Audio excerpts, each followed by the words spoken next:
আপনারা নিশ্চিত থাকুন, আমরা আপনাদের এই সমস্ত শহীদের খুনিদের, আমাদের 2006 সালে 28 অক্টোবর যারা খুনি, একই সাথে তাদেরকে খুনের দায়ে তাদেরকেও ফাঁসির মঞ্চে না নেওয়া পর্যন্ত আমাদের আন্দোলন। আমরা শুধু এখানেই থেমে থাকতে চাই না, কারণ তারা আমাদের বিডিআর হত্যাকাণ্ডের নামে দেশের 57 জন মেধাবী সেনা অফিসারকে হত্যা করেছে। এজন্য তাদের বিচারের কাজ করে। শেয়ার বাজারকে এমন ভাবে তারা লুট করেছে, এমন ভাবে ডাকাতি করেছে, আমাদের ভাইরা বোনেরা তখন আত্মহত্যা করতে বাধ্য হয়েছে। শেয়ার কেলেঙ্কারির দায় আপনাদেরকে বিচারে কাজ করে দাঁড়াতে হবে, আপনাদেরকে দাঁড়াতে হবে। আপনারা আমাদের বাংলাদেশের সমস্ত ব্যাংকগুলোকে নিজেদের ব্যক্তিগত ব্যাংকে পরিণত করেছেন। পল্টন মতিঝিল জোনের উদ্যোগে আয়োজিত আজকের এই শহীদ পরিবারের সাথে মত বিনিময় আর্থিক অনুদান প্রদান অনুষ্ঠানের প্রিয় সভাপতি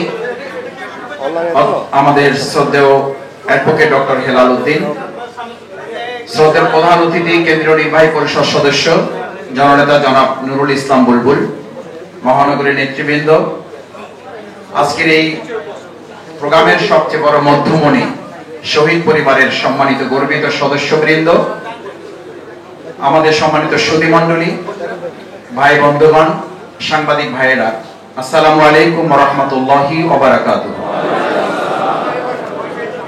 শহীদ পরিবারের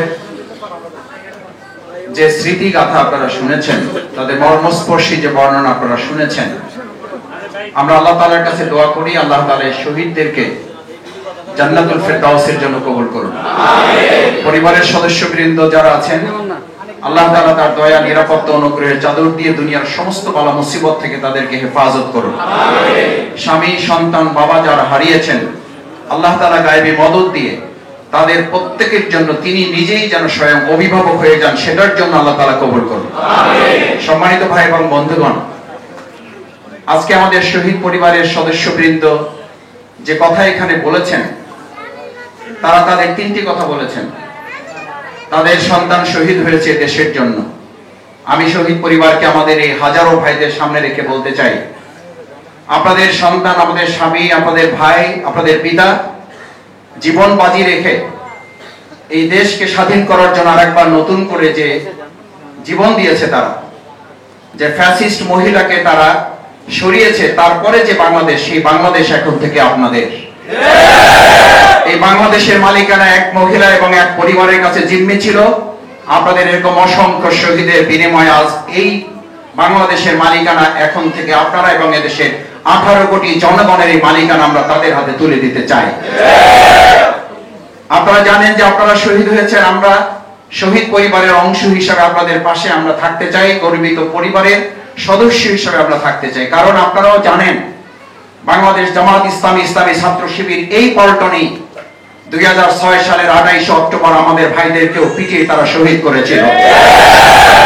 আপনারা নিশ্চিত থাকুন, আমরা আপনাদের এই সমস্ত শহীদের খুনিদের, আমাদের 2006 সালে 28 অক্টোবর যারা খুনি, একই সাথে তাদেরকে খুনের দায়ে তাদেরকেও ফাঁসির মঞ্চে না নেওয়া পর্যন্ত আমাদের আন্দোলন।